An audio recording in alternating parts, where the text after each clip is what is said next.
Rabbil Alamin. Wassalatu wassalamu ala ashrafil anbiya wal mursalin wa ala alihi wa sahbihi ajma'in. Subhanaka la ilma lana illa ma 'allamtana innaka antal alimul hakim. Rabbi shrah li sadri wa yassir li amri wahlul 'uqdatam min lisani yafqahu qawli. Rabbi yassir wa la tu'assir wa tammim bil khair. Amma ba'd. Para hadirin yang dimati sekalian, alhamdulillah kita syukur pada Allah kerana pada pagi ini kita diberi kesempatan lagi untuk kita meneruskan pengajian kita dalam tafsir ayat yang ke-84. Kita berhenti pada ayat 84 pada pengajian yang sudahnya. InsyaAllah pada pagi ini kita akan baca dahulu, mudah-mudahan kita dapat pahala daripada bacaan yang kita baca ni.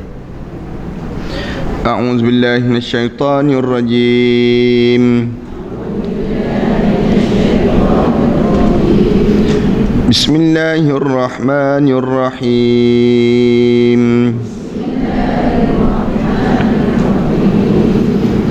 Wa ila madyana akhahum Syu'aiban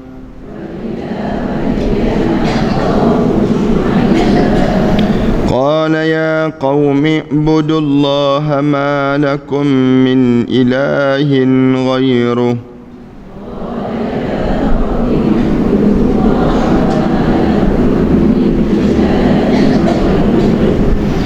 ولا تنقصوا المكيال والميزان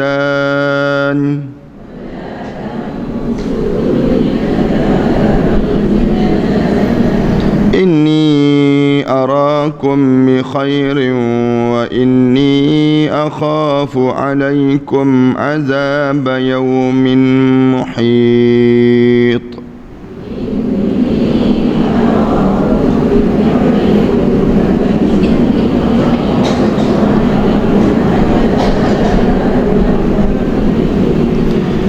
ويا قوم أوفوا المكيال والميزان بالقسط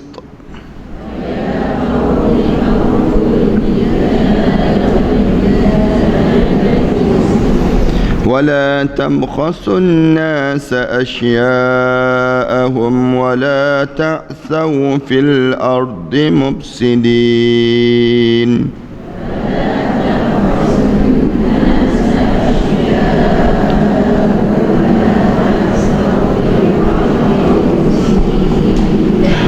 بقية الله خير لكم إن كنتم مؤمنين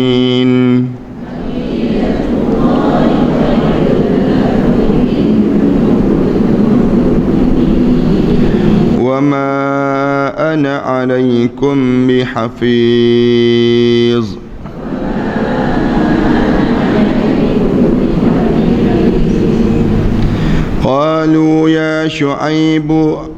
قالوا يا شعيب أصلاتك تأمرك أن نترك ما يعبد آباؤنا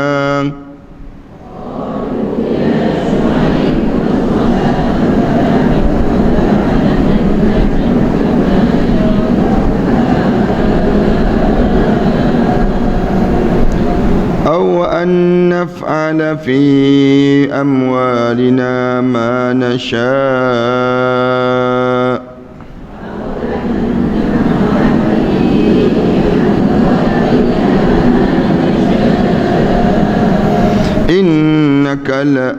إنك لأنت الحليم الرشيد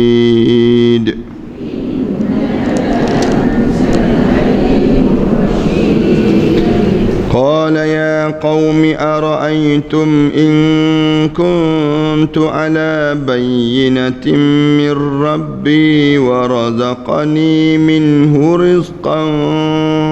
رزقا حسنا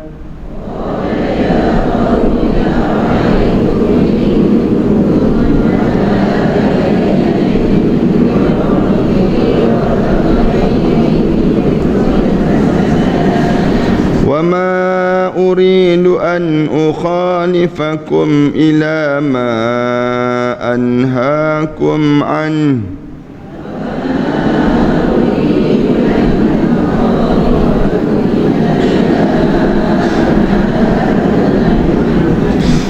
إن أريد إلا الإصلاح ما استطعت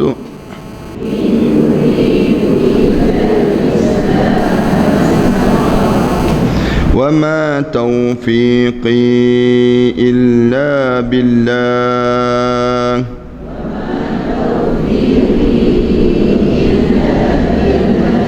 عليه توكلت وإليه أنيب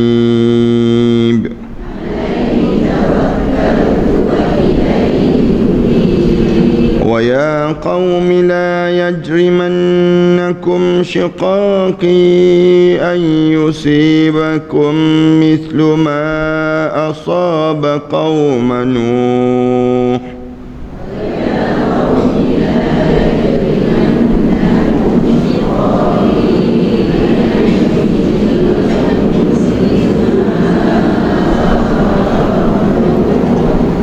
أو قوم هود أو قوم صالح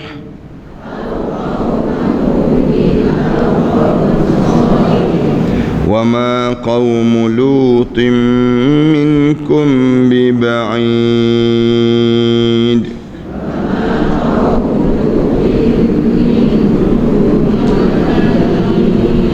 واستغفروا ربكم ثم توبوا إليه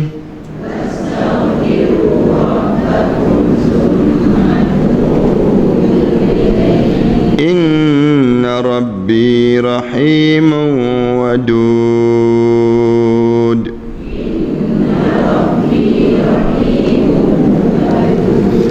صدق الله العظيم. Para hadirin yang dirahmati sekalian, ayat yang kita baca pada ayat kali ini merupakan sambungan pada ayat yang sebelum daripada ini.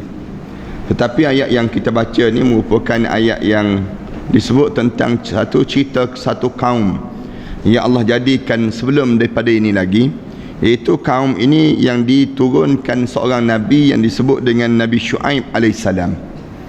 Kaum ini disebut dengan kaum Madian, satu kaum yang Allah jadikan sebelum daripada ini, yang Allah Subhanahu wa taala sebut wa ila madyana akhahum syuaiba, dan kepada satu kaum yang disebut dengan Madian. Lalu di waktu itu Allah jadikan pada mereka ni penduduk-penduduk Madian. Penduduk Madian ni Allah jadikan pada mereka nya ialah seorang nabi. Nabinya nama Nabi Shu'aib, nabi dan juga rasul, iaitu Nabi Shu'aib alaihissalam. Kalau kita baca dalam sejarah lah, tak ada satu kaum pun yang Allah jadikan di atas muka bumi ni kecuali kaum tersebut dihantar nabi dan juga rasul. Ada nabi dan ada juga rasul. Sampai pada zaman Nabi Muhammad sallallahu alaihi wasallam barulah berakhir nabi dan juga rasul, kecuali Nabi Muhammad ni illa rahmatan lil alamin, menjadi rahmat pada alam ini sendiri. Maknanya semua kaum lepas pada itu, lepas pada kewafatan Nabi Muhammad sallallahu alaihi wasallam, semuanya jadi rujukan pada Nabi Muhammad sallallahu alaihi wasallam. Dan kita ni, walaupun kita ni orang Melayu, walaupun kita ni orang Cina ke India dan sebagainya, semua nabi kita ialah Nabi Muhammad sallallahu alaihi wasallam. Itu dia jadi demikian. Tapi pada penduduk Madian tak, Allah bagi satu kaum yang satu nabi, itu Nabi Shu'aib alaihissalam. Nabi Shu'aib ni dia seorang yang lemah lembut. Beza, dia tidak sekeras, tidak kata keras sebagaimana nabi-nabi sebelum daripada ni tegas. Dia pun tegas juga, tapi cara dia, hidup dia lebih lemah lembut berbanding daripada nabi-nabi yang sebelum daripada ni. Dan penduduk dia pun mengalami peristiwa-peristiwa lepas pada nabi-nabi, Nabi Nuh, Nabi Hud, nabi-nabi sebelum daripada ni, semuanya mengalami peristiwa dan mereka patutnya belajar, penduduk Madian ini. Dan Allah jadikan penduduk Madian ini berbeza sedikit daripada penduduk-penduduk yang sebelum daripada ini. Bezanya kita mula belajar daripada tafsir ayat ni. Allah Subhanahu wa taala sebut bagaimana Nabi Nuh alaihissalam sebut, qala ya qaumi ibudullaha ma lakum min ilahin ghairuh. Wahai kaum aku, katanya Nabi Nuh, kata Nabi Shu'aib alaihissalam. Nabi Shu'aib alaihissalam kata, wahai kaum aku, tugas aku ni sama dengan tugas nabi-nabi sebelum daripada ni. Tugas apa dia? Ubudullah. Hendaklah kamu semuanya jadi hamba kepada Allah. Nabi-nabi sebelum daripada ini pun semua datang, kalau kita perhati, di antara perkara yang paling utama yang datang Nabi-Nabi ni ialah tujuannya nak suruh manusia ni jadi hamba pada Allah. Hamba pada Allah ni dipanggil asas dalam keyakinan dalam hidup seseorang. Maknanya Nabi Muhammad pun datang nak suruh jadi hamba pada Allah. Nabi apa dia? Nabi datanglah Nabi Nuh, Nabi Hud, Nabi Saleh, Nabi-Nabi sebelum daripada ni semuanya tugasnya untuk jadi hamba pada Allah. Hamba pada Allah ni perkara yang paling utama. Dan kita ni pun tak boleh jadi hamba selain daripada Allah, tak boleh. Jadi hamba pada manusia tak boleh. Sehingga kan tak boleh sujud di kaki manusia, tak boleh. Rasulullah sallallahu alaihi wasallam sebut, kalaulah ada makhluk Allah yang boleh sujud sesama manusia, nescaya aku akan perintahkan seorang isteri sujud di kaki suami dia. Ini katanya Rasulullah sallallahu alaihi wasallam. Maknanya besarnya nilai hidup kalaulah boleh sujud. Tapi kata Rasulullah sallallahu alaihi wasallam, sujud ni hanya kepada Allah. Sama juga dalam hidup kita ni. Dalam makhluk sebelum daripada ni pun, sebut saja manusia, kaum daripada mana saja pun, ubudullah, hendaklah kamu semua jadi hamba pada Allah. Ma lakum min ilahin ghairuh. Dalam hidup kamu ni tidak ada Tuhan selain daripada Allah. Kalau kamu nak cari Tuhan selain daripada Allah, dan kamu kata ni ada Tuhan selain daripada Allah, ni satu kepalsuan dalam hidup kamu. Maknanya penipuan yang jelas dalam hidup manusia ni apabila bertuhan selain daripada Allah. Ada juga manusia ni kan, kadang-kadang dia teruk-teruk sangat dia pergi sembah matahari. Yang teruk-teruk sangat dia sembah lagi pokok kayu besar. Yang teruk laginya, apabila dia nampak bahawa ni Tuhan pada dia, dia balut pokok kayu besar tersebut, dia kata ni Tuhan, tempat Tuhan dia beranak, dia sebut demikian. Tempat Tuhan dia dilahirkan di situ. Ini cara penipuan manusia. Macam-macam kaya. Sampai hari ni pun berlaku lagi benda demikian. Ini dipanggil malakum min ilahin ghairuh. Tidak ada pada kamu Tuhan selain daripada Allah. Dalam hidup kamu ni, kita kena beriman yang besarnya ialah Allah. Jangan takut selain daripada Allah. Kemudian kena bergantung hanya pada Allah. Qul huwallahu ahad, Allahus samad, lam yalid wa lam yulad wa lam yakul lahu kufuwan ahad. Maknanya malakum min ilahin ghairuh, semua terkandung dalam apa dia? Surah Al-Ikhlas tersebut. Sebab tu kita diajar supaya kerap baca surah Al-Ikhlas dalam hidup kita. Kenapa kena baca surah Al-Ikhlas? Nak suruh kita ni jadi betul-betul ikhlas dalam hidup. Nak suruh jadi betul-betul ikhlas. Jangan apa dia? Jangan ada pada diri kita ni perasaan untuk jatuh syirik pada Allah, bergantung selain daripada Allah. Jangan. Zaman-zaman dahulu orang kita ni masuk dalam bulan Safar, mandi safar dipanggil, mandi tolak bala.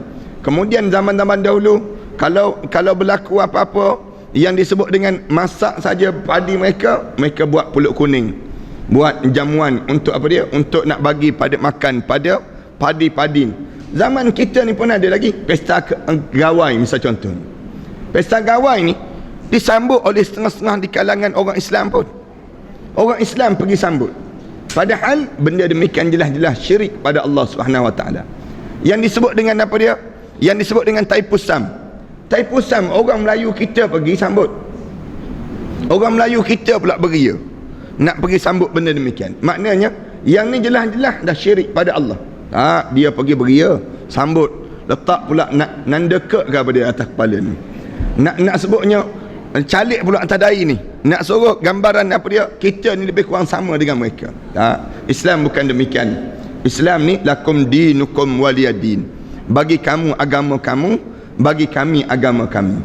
Kamu nak buat agama kamu, kamu buatlah. Kami tak cela. Tapi kami tak perlu buat benda yang kamu buat. Tak boleh kita nak jadi gabungkan diri kita dengan mereka, tak boleh. Sebab tu dalam Islam ni tak boleh nak sambut sambutan demikian, sambutan gawai, sambutan keamatan ke apa dia, sambutan yang disebut dengan agama selain daripada agama Islam, tak ada. Kita tak perlu sambut. Nak sambut yang namakan dengan sambutan Christmas, tak boleh. Nak sambut yang namakan dengan sambutan apa dia, yang disebut dengan Taipusam, tak boleh. Kalau kita sambut juga, kita boleh jatuh syirik pada Allah Subhanahu Wa Taala. Mereka lah agama mereka. Kita ada agama kita. Apabila kita agama kita, jangan kita buat sebagaimana mereka lakukan. Itu cara yang jelas dalam hidup itu. Siapa yang buat, dia boleh gugur syahadah dia. Dia telah mensyirikkan pada Allah. Kenapa dia? Malakum min ilahin ghairuh. Tidak ada Tuhan yang hendaklah kamu jadi hamba kecuali hanya pada dia je dalam hidup ni. Ini cara yang kita kena jelas pada diri kita ni. Kemudian sifat yang ada di kalangan penduduk Madian ni suka berniaga. Niaga mereka, dalam perniagaan mereka suka sangat. Dalam perniagaan mereka ni mengurang timbangan, tipu dalam timbangan. Lalu Nabi Syuaib alaihissalam didatangkan ini, dia sebut dalam kamu berniaga ni jangan kamu buat khianat. Jangan kamu buat khianat dalam perniagaan. Beza dengan penduduk kaum Nabi Lut sebelum daripada ni. Penduduk Nabi Lut, dia suka dengan apa dia, jantan sama jantan, betina dengan betina. Ini sifat nafsu masing-masing. Tapi di kaum Nabi Syuaib alaihissalam ni, Madian ni, dia suka berniaga. Tapi berniaga pula, dia berbangga kalau dia boleh menipu. Dia berbangga kalau dia boleh menipu. Boleh tipu orang tu, boleh tipu orang ni. Dia rasa seronok dia boleh tipu. Lalu turun ayat Al-Quran Karim, dan turun dalam cerita tentang penduduk Madian ini. Lalu disebut wala tanqusul mikyal wal mizan. Jangan sekali-kali kamu ni mengurangkan timbangan kamu, takaran kamu, dan juga timbangan waktu mana kamu ni melakukan timbangan di kalangan kamu ini sendiri. Turun ayat ni terus, wala tanqusul mikyal wal mizan. Jangan sekali-kali kamu ni dalam kamu berniaga, dalam kamu jual beli di kalangan kamu menipu dalam yang disebut dengan apa dia, perniagaan yang berlaku di kalangan kamu. Yang ni para hadirin sekalian perhati ya. Semua peristiwa-peristiwa pada umat-umat dahulu ada di zaman kita ni. Ada di zaman kita ni. Zaman dahulu berlaku kaum Nabi Lut. Zaman kita pun ada juga. Zaman dahulu yang disebut dengan apa dia? Yang disebut dengan orang lawan para alim ulama, lawan para nabi. Zaman sekarang pun lawan para alim ulama. Kemudian zaman dahulu kira-kiranya menipu dalam perniagaan. Zaman kita pun menipu juga dalam perniagaan. Dalam perniagaan tu yang jelas dah, wa halallahu al-bai'a wa harrama ar-riba. Allah mengharamkan yang disebut dengan riba, dan Allah menghalalkan jual beli. Tapi dalam kita sekarang ni, yang riba tu dijadikan jadi amalan di kalangan kita. Riba ni ana sebut banyak kali, kita ni macam tak boleh lari daripada riba. Kena je riba. Riba tu kat kredit misal contohnya, terlibat dengan riba. Nak beli tiket kapal terbang, terlibat dengan riba. Beli awal harga lain, beli lewat sikit harga lain. Harga lain. Siapa yang lewat lagi kena cekik darahnya. Lagi sepatutnya lagi lewat lagi murah, tapi tak, lagi lewat lagi mahal. Kemudian apa dia? Beli barang, beli bayar ansur-ansur. Kita bayar ansur-ansur. Kalau bayar sekaligus harga dia lain. Kalau bayar yang namakan dengan apa dia, bayar sikit-sikit, kalau bayar sikit-sikit harga lain. Maknanya riba dalam hidup kita ni macam tak boleh lari. Tak boleh lari. Ni yang disuruh oleh Rasulullah sallallahu alaihi wasallam. Akhir zaman nanti umat aku ni terlibat dalam perkara ni. Perkara apa dia? Ni sama dengan penduduk Madian ini sendiri. Penduduk Madian ni terlibat dengan riba lah. Terlibat dengan riba, terlibat dalam tipuan dalam jual beli. Teknik menipu dalam jual beli itu ada je. Kadang-kadang kita tengok kan, harga bermula 9.99 disebut. Tapi cuba pergi cari nak tengok. Iklan lain, pergi nak beli lain. Maknanya nipu. Nipu ni biasa je terjadi. Kemudian kalau kita tengok macam-macam gaya dalam tipuan jual beli, zaman kita ni sekarang berlaku sama dengan penduduk Madian tersebut. Sebab tu jangan menipu. Kadang-kadang dia tulis harga berapa? 5 ek. Dia nak menipu tu, dia mula dah nak menipu. Kenapa dia tak tulis harga sebenarnya? Kadang-kadang kita nak beli barang, dia tulis barang tu, dia tulis 5 dulu. Kemudian lepas 5 ke, lepas tu dia pangkah. Lepas pada tu dia boleh letak harga sesuka hati dia. Kemudian kita pergi tanya barang. Kadang-kadang kalau kita telefon lain, kita pergi berjumpa dengan dia, tengok barang lain pula. Kadang-kadang kita dah tampah, datang barang lain. datang barang lain. Yang kita tempah lain, yang datang lain. Kadang-kadang kita dah guna dah barang, tak boleh khiyar. Tak boleh nak tukar beli, nak tukar balik, tak boleh dah. Kenapa ni? Apabila kita dah beli, dah bayar, maka kita dah dianggap sudah terima barang itu dan kita tak boleh nak pulangkan balik. Itu beza dipanggil demikian. Tengok-tengok cara dalam Islam, bagaimana jual beli dalam Islam. Jual beli dalam Islam ni, kalau kita tak puas hati satu barang, kita boleh pulangkan balik. Siapa yang buat benda ni? Orang barat, orang Malaysia kita tak buat.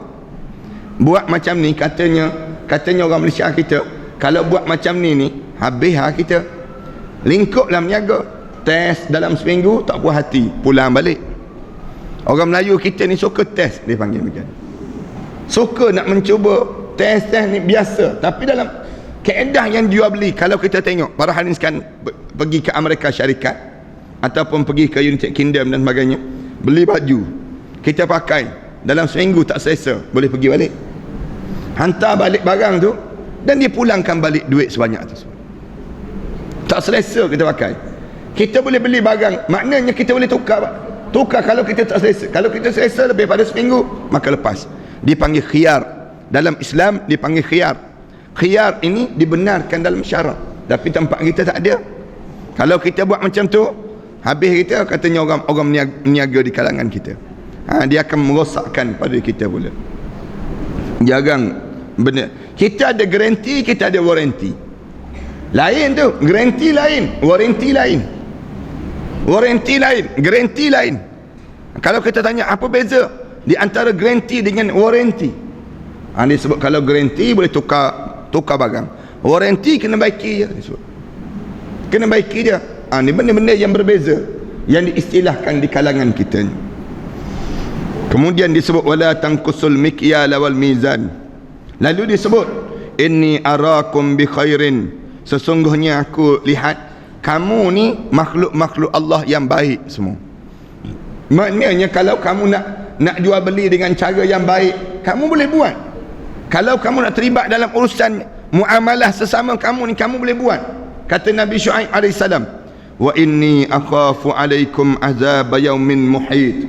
Aku bimbang pada kamu ni di akhirat nanti, siapa-siapa yang tak jaga dalam perniagaan dia ni, dia akan ditimpa dengan azab yang menyeliputi seluruh tubuh badan dalam hidup mereka. Tak ada tempat dan tidak ada ruang yang tak terkena. Kalau kita baca dalam hadis Rasulullah SAW, macam mana dibakar ni, kadang-kadang Allah masukkan dalam bekas. Orang yang meniaga ni, dia menipu kan, dia suka sangat menipu. Apabila dia menipu, jadi dibakar dia, letak dalam bekas. Apabila dibakar letak dalam bekas ni, lalu Allah bakar bekas itu sendiri. Jadi apabila dibakar bekas, kat mana dia nak duduk? Di waktu ini Allah kata, aku tak bakar kamu tapi bakar bekas. Dan kita bakar bekas. Waktu mana bakar bekas? Bagaimana kadang-kadang orang menipu macam mana? Dia kata saya tak tipu, saya tak niat menipu pun, tapi keliling-keliling tu penuh dengan tipuan. Itu cara Allah jadikan. Ni sebab tu disebut azab yaumin muhit. Akhirat nanti kamu tak ada ruang untuk boleh terlepas daripada azab yang dikenakan di sisi Allah Subhanahu wa taala. Kalau mana kena azab, maka di waktu itu tak ada seorang pun yang boleh terlepas yang terkena dengan azab tersebut. Wa ya qaumi auful mikyala wal mizana bil qist. Lalu Nabi Syuaib alaihissalam sebut lagi, wahai kaum aku, hendaklah kamu betulkan timbangan kamu. Auful mikyal, waktu mana kamu menimbang, betulkanlah timbangan kamu. Timbangan ini sendiri, kalau kita perhati macam mana, kadang-kadang dia tipu dalam timbangan. Kalau zaman-zaman dulu dia guna batu kan, timbang tu guna batu, letak batu sebelah, kemudian letak batu sekilo, barang sekilo. Nak suruh, kadang-kadang belum lagi betul-betul sama ni, betul-betul sama, tengah sengit lagi tu, tengah sengit lagi, dia dah angkat dah barang. Dacing, menipu dipanggil demikian. Maknanya tipu dalam timbangan ini. Dalam keadaan menipu ni, orang tak guna dacing dipanggil. Apabila tak guna dacing ni, tak digunakan dacing ni, lalu digunakan satu alat yang lain pula. timbangan diukur, kemudian dia tipu lagi, tipu dengan bekas, ditipu dengan apa dia, mata tu, sampai kena datang tengok jawat pengguna ni, bahagian apa dia, jawatan pengguna ni datang cek memanjang, nak tengok menipu tak menipu. Zaman-zaman dahulu kan, kalau orang meniaga yang guna timbangan, yang guna mata tu, ada je yang orang datang cek betul tak betul. Kadang-kadang dia menipu kat dalam, ni teknik dia menipu tu banyak, nak menipu tu ada, akhirnya tak guna pula timbangan ini, guna yang automatik pun menipu juga, yang guna automatik pun menipu juga. Orang kita ni dia boleh tipu lagi, dia keluarkan bateri, kemudian dia masuk bateri yang hidup tak hidup ni, yang menyebabkan berlaku penipuan dalam timbangan. Ini benda-benda yang sebegini ni boleh terjadi dalam timbangan. Orang-orang yang terlibat dekat timbangan dekat airport misal contohnya, cuba tengok yang timbang kat airport ni, kadang-kadang kena orang perempuan lawa-lawa sikit, kenyik mata pada yang ni, dia pun pejam mata lepas terus. Kalau kita lelaki sama lelaki ni kenyik mata, tak menjadi dia tak menjadi. Dalam keadaan apa dia, waktu mana nak timbang tu, pergi perempuan lawa-lawa sikit, timbang, yang akhirnya lepas barang. Auful mikyal wal mizan, dia menipu dalam timbangan ini sendiri. Benda-benda yang macam ni lah yang boleh terjadi. Kemudian dia sebut apa dia, auful mikyal wal mizan bil qist, dengan penuh keadilan. Al qist maknanya penuh, bertepat, dan juga penuh dengan keadilan. Wala tabkhasun nas asya'ahum, dan janganlah kamunya cuba menipu manusia terhadap hak-hak yang sepatutnya mereka dapat. Wala tabkhasun nas asya'ahum, jangan sekali-kali kamu melakukan penipuan dalam kamu jual beli di kalangan manusia ini sendiri, kerana hak mereka yang sepatutnya mereka dapat daripada apa dia, barang yang kamu jual beli itu sendiri. Patutnya kamu ni diajar supaya jaga, jangan sekali-kali kamu buat khianat dalam penipuan. Kadang-kadang yang meniaga tu kan, dia sorok yang barang yang tak baik, tapi dia tunjuk barang yang baik. Waktu mana dia tunjuk barang yang baik, waktu mana orang nak beli je barang yang baik tu, dia bagi yang tak baik. Rambutan misal contohnya, letak rambutan tu kat depan tu, yang cantik-cantik, yang elok. Durian yang elok-elok kat depan, bang sedap je, bagi yang tak elok. Tembikai, kadang-kadang letak buah tembikai cantik je, tapi waktu mana orang nak, dia pun ambil yang tak elok. Ambil yang tak elok ni, kemudian dia bagi pada orang tersebut. Kemudian balik-balik, tengok-tengok barang tu borok, tengok-tengok barang tu tak masak, tengok-tengok dia menipunya. Di waktu ini sakit hati, Allah sajalah yang tahu. Ni nak sebutnya gambaran hak dia, sepatutnya dia dapat yang sewajarnya, tiba-tiba tak dapat benda yang sewajar, menipulah, dipanggil demikian. Zaman kita ni berlaku benda-benda semua berlaku yang ni. Wala ta'sau fil ardi mufsidin, jangan sekali-kali kamu menghidupkan satu kerosakan di atas muka bumi ni yang menyebabkan akan berlakulah kerosakan-kerosakan yang banyak. Wala ta'sau fil ardi mufsidin, jangan sekali-kali kamu memulakan benda yang buruk, ataupun kamu membiarkan benda yang buruk ni hidup, kemudian dia berkembang, kerosakan di kalangan manusia, hasil daripada apa dia? Hasil daripada penipuan yang kamu lakukan ini sendiri. Baqiyatullahi khairul lakum in kuntum mu'minin, keuntungan yang sepatutnya ada datang daripada Allah, yang Allah sediakan pada kamu. Baqiyatullahi khairul lakum, yang sepatutnya kamu pilih dalam hidup kamu, keuntungan di sisi Allah. Baqiyatullah maknanya apa dia? Keuntungan ini jangan kamu cari keuntungan di kalangan yang nampak pada mata kasar manusia, tapi keuntungan dalam hidup kamu ni pada pandangan Allah yang besar pada diri kamu. Ia meniaga kecil, dia menipu cara kecil. Kalau dia meniaga besar, dia menipu cara besar. Orang yang terlibat dengan perniagaan besar macam mana? Kadang-kadang barang tu harga kita katalah 3 juta, dia buat klaim sampai 6 juta. Dia kata harga ni 6 juta, padahal barang tu 1 juta, 3 juta aja, tapi dinaikkan harga tersebut. dia nak dapat daripada keuntungan ini. Menipu dipanggil demikian. Kita tengok dalam jawatan audit, waktu mana audit negara umumkan, beli plier tu, beli screwdriver tu, beli tu harga dia RM7 lebih je, dia pergi letak RM140. RM140. Kadang-kadang supply di Sabah Sarawak, supply apa dia yang disebut dengan televisyen, Kementerian Pendidikan, supply televisyen ke sekolah, supply televisyen, komputer di sekolah tu ada timbun-timbun, tak boleh guna. Kenapa? Elektrik tak ada. Nak tengok TV kat mana? Nak pasang komputer kat mana?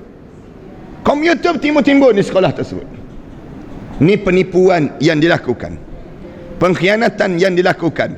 Siapa yang buat kerja-kerja demikian, dia jawab di hadapan Allah Subhanahu Wa Taala. Kadang-kadang benda-benda yang kecil je sampai menipu. Yang menipu ni yang dia tidak ada keuntungan di sisi Allah. Yang kitanya sepatutnya bagi yang sebenar, jangan buat khianat. Yang terlibat, kalau kita naik jalan raya kan, kita naik jalan raya, kadang-kadang baru je tar, tengok pecah dah, dalam keadaan baru lagi, tiba-tiba hancur lebur dah. Kadang-kadang buat bangunan, para hadirin sekarang tengok stadium di Terengganu tu, berapa puluh juta tu buat stadium tu, berapa ratus juta yang buat stadium, buat kejap runtuh terus. Tak ada dalam sejarah stadium runtuh dalam dunia. Di Terengganu ada. Buat masjid, misal contohnya masjid di Terengganu, masjid tu banyak, di atas pulau tu kan, masjid tak boleh sembahyang semua. Berapa ratus juta yang ditipu demikian. Maknanya satu penipuan yang dikhianati. Yang ni, siapa yang terlibat ni tidak ada keuntungan langsung di sisi Allah Subhanahu Wa Taala. Pengkhianatan di kalangan kita. Sebab itulah kadang-kadang kita habis benda-benda yang tak ada faedah. Tak ada faedah ni yang menjadikan kerosakan. Manakala yang sepatutnya kena ada, hilang. Yang sepatutnya dapat pendidikan, kesihatan, benda yang wajib dapat, tiba-tiba hilang pada diri kita. Yang ni hilang yang namakan dengan keuntungan di sisi Allah Subhanahu Wa Taala. Allah bagi pada penyanyi kan, kalau kita tengok untuk yang namakan dengan program K-pop tu kan, K-pop tu saja untuk datangkan penyanyi K-pop tu berapa ratus ribu dibayar? 900 ribu dibayar untuk K-pop je. K-pop ni para hadirin sekalian tahu, kalau bahasa Kelantan, kalau K-pop makna dikangkangkan, dipanggil. Maknanya cara demikian. Mana kalau orang Pantai Timur kata K-pop maknanya dikangkangkan dia. Dalam keadaan macam ni bayar berapa tu?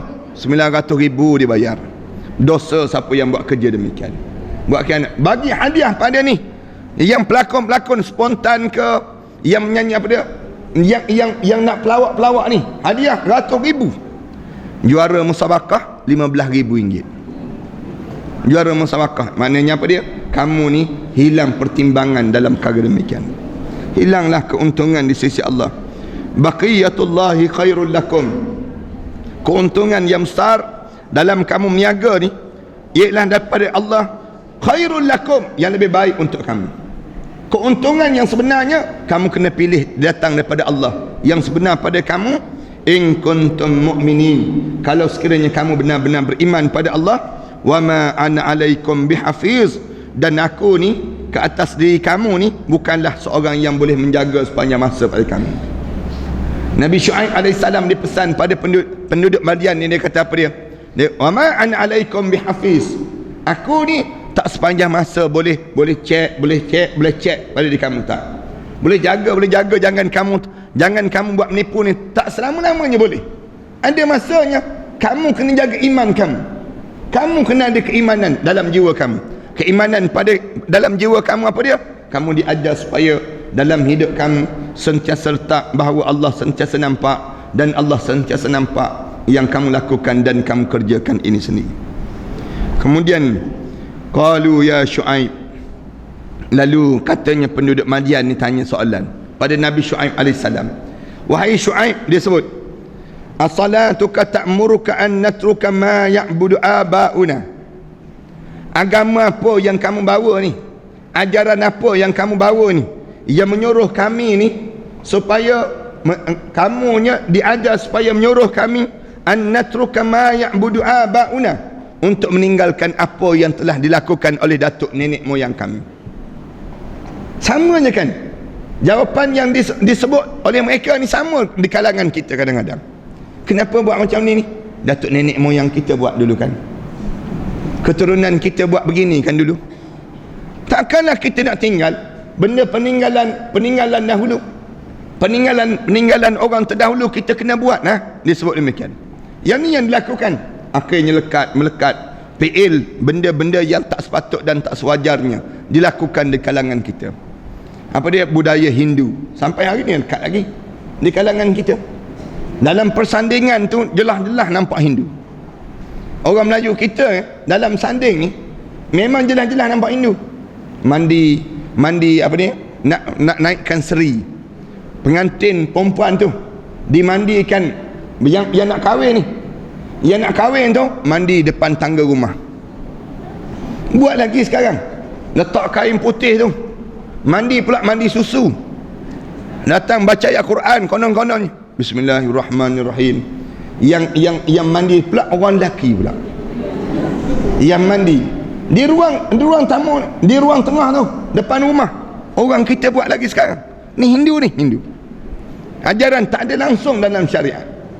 Kemudian waktu mana malam nak nikah, besok nak nikah, malam berinai ni sendiri. Kemudian inai pula ni macam Hindu terus sekarang, dengan tangan-tangan naik sampai ke atas ni. Inai bagi perempuannya, yang lelaki pula inai juga, letak juga ujung yang lelaki. Ni gaya-gaya Hindu yang kita buat sekarang. Yang berinai ni orang perempuan je. Islam membenarkan pakai inai, tapi jangan corak macam corak orang kafir ni. Kadang-kadang habis ni dengan tangan dia nak makan pun geli tak kena gaya, dengan nak sebutnya penuh dengan habis ni diinai. Dia nak buat cara gaya demikian. Kemudian kita tambah lagi benda-benda yang khurafat dalam masyarakat kita. Buat lagi, akhirnya hilang benda yang diajar. Kalau kita tanya siapa yang buat demikian, datuk nenek moyang kita dahulu buat, keturunan kita dahulu yang buat. Padahal benda tersebut kita tak perlu ikut kalau sekiranya dilakukan benda yang bertentangan dengan syarak. Lepas tu pergi tepung tawar tu kan, tepung tawar tu waktu mana sanding tu satu depan, buka dah kain tudung ni, duduk di atas tu, pengantin raja sehari bersanding tepung tawar. Datang seorang tepung tawar, datang dua tepung tawar. Benda-benda yang dilakukan tersebut memang jelas-jelas khurafat yang dilakukan. Tapi kita buat zaman sekarang tu. Orang tanya Ustaz Azhar Idrus kan, boleh tak kita nak tepung tawar pengantin? Ustaz Azhar Idrus jawab apa dia? Boleh, dengan syarat pengantin tu 2 ekor ayam. Dia sebut demikian. Dia sebut senang dia tu, pengantin tu adalah ayam dia tu. Kalau orang jangan tepung tawar dia tu. Anda dengar pun anda gelak. Kadang-kadang benda-benda yang demikian yang dilakukan oleh masyarakat kita. Kerana kalau kita tanya kenapa buat demikian, dia sebut ma ya'budu abauna. Ini dilakukan oleh datuk nenek moyang kita dahulu, keturunan kita yang buat dahulu dia tu. Au naf'ala fi amwalina, ataupun kamu melarang kami daripada buat sesuka hati terhadap harta benda kami. Ma nasya', ikut kami lah, kami nak buat apa pun harta benda kami kan. Walaupun betul dalam poket kamu, tapi kamu kena urus dengan agama. Harta benda ni walaupun betul simpan dalam beg kita, tapi tak boleh kita buat sesuka hati kita. Ada benda yang kita boleh beli, ada benda yang kita tak boleh beli. Walaupun harta benda kita kata dalam beg kita kan, harta kita ikut kita nak buat apa pun tak. Dalam hidup kita, walaupun harta benda kita, ada benda yang kita boleh uruskan, ada benda yang kita tak boleh uruskan. Nak beli yang disebut dengan apa dia, nak beli orang kita kan, kadang-kadang dia suka, dia ada harta benda, dia nak beli kucing misal contohnya. Nak beli apa dia? Nak beli hamster. Nak beli apa dia? Nak beli biawak misal contoh. Nak beli apa dia? Dia sebut nak beli cicak ni. Cicak dia panggil apa dia? Ni cicak yang katanya harga dia apa? Dipanggil apa dia? Tokek dia sebut demikian. Beli cicak tokek ni sendiri. Padahal dalam hukum fiqh semua tak sah jual beli tersebut. Jual beli benda yang kucing boleh jual beli ke? Tak boleh jual beli. Tak sah, mana boleh makan. Orang Melayu kita tak, dia pergi jual beli kucing. Beli benda yang tak sah. Beli apa dia? Dia beli benda yang dia nak bela. Tokek, dia beli biawak yang pelik tu kan. Orang kafir dia jual, ya. Dia jual kerana dia nak berniaga. Kita pula nak bela benda yang pelik-pelik ni, kita pun beli jugalah. Berapa ribu? 3,000, 4,000. Padahal benda tersebut tak sah pun dalam syarak. Walaupun harta benda kita kata ikut saya nak beli apa pun tak, dia ada benda yang kita boleh beli, ada benda yang kita tak boleh beli. Dalam hukum fiqh mana sah jual beli yang kita tak boleh nak makan? Tak sah dalam hukum fiqh. Cuba buka dalam kitab Qalyubi wa Umairah. Orang kita tak beli anjing, beli apa dia? Beli yang disebut dengan hamster, beli yang dinamakan dengan kura-kura. Dia beli kura-kura bela kura-kura. Dalam rumah dia tu dia boleh beli kura-kura kecil-kecil, halus-halus je. Dia biarkan dalam akuarium. Dah bela ikan cepat mati dia sebut, bela kura-kura lambat mati sikit dia sebut. Kadang-kadang labi-labi pun dia beli juga. Labi-labi dia beli juga. Padahal hukum jual beli tak sah. Hukum jual beli mana sah? Tapi oleh kerana kita kata harta benda kita ikut kita tak.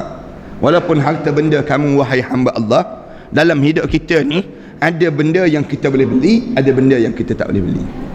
Tu kena belajar baliklah dalam hukum fiqh. Orang yang bela kucing, jual beli kucing, tak sah jual beli kucing. Mana sah kita jual beli kucing ni sendiri, tapi kita tak tengok bulu dia besar, bulu dia lebat, kita nak bela dia, yang menyebabkan akhirnya kita buat benda yang dilarang oleh syarak. Celik mata lah kita hari ni sikit. Maknanya gambaran berapa ramai di kalangan kita terlibat dengan benda-benda demikian. Mereka sebut, dia sebut pada Nabi Syuaib, dia kata, agama ajaran apa yang kamu bawa ni Syuaib? Ada dua benda yang jadi susah pada kami. Yang pertamanya dia kata, kamu mengajar pada kami satu benda yang bertentangan dengan ajaran datuk nenek moyang kami. Yang keduanya, kamu mengajar pada kami supaya jaga harta benda kami, kena beli benda-benda yang tertentu dan boleh buat benda-benda tertentu dan tak boleh buat pada benda-benda tertentu. Padahal ikut kami lah, dah jadi harta benda kami nak beli apa saja ikut kami, terpulang pada kami. Tak, di waktu ini innaka la antal halimur rasyid. Lalu mereka mengejek pada Nabi Syuaib alaihissalam. Mereka kata kamu ni wahai Syuaib halimun, kamu ni memang lemah lembut sungguh lah. Maknanya kamu ni orang yang apa dia, tertib lah dalam hidup ini, orang yang betul-betul terjaga akhlak, ar-rasyid. Lepas tu cerdik pula tu, dia mengejek Nabi Syuaib alaihissalam ini sendiri. Mereka mengejek, alah warak lah tu kamu konon-konon. Ni cara yang disebut ni, kamu ni nak tunjuk warak lah pada kami wahai Syuaib. Sampai peringkat demikian. Lalu Nabi Syuaib alaihissalam jawab, qala ya qaumi ara'aitum. Qala ya qaumi ara'aitum ni kita sama akan datang nanti lah, ya. Cerita mengenai Nabi Syuaib alaihissalam jawab tu sebut. Sallallahu alaihi wasallam Muhammad wa ala alihi wa sahbihi wasallam. Walhamdulillahirabbil alamin. Suara tak berapa nak ada. Habis kat Johor banyak. Macam mana di Johor ni? Perhatian sekarang ni ada CD pengajian kita minggu yang pengajian yang akhir sudah ni, tafsir surah Hud ayat yang ke-78 ni, dia lah anak homoseksual dan lesbian kat luar nanti lah insyaAllah. Bismillahirrahmanirrahim. Alhamdulillahirabbil alamin. Wassalatu wassalamu ala asyrafil anbiya'i wal mursalin wa ala alihi wa sahbihi ajma'in. ربنا افتح بيننا وبين قومنا بالحق وأنت خير الفاتحين. ربنا ظلمنا أنفسنا وإن لم تغفر لنا وترحمنا لنكون من الخاسرين. ربنا وتب علينا إنك أنت التواب الرحيم. ربنا آتنا في الدنيا حسنة وفي الآخرة حسنة وقنا عذاب النار. صلى الله على سيدنا محمد wa ala alihi wa sahbihi wasallam walhamdulillahi rabbil alamin. InsyaAllah.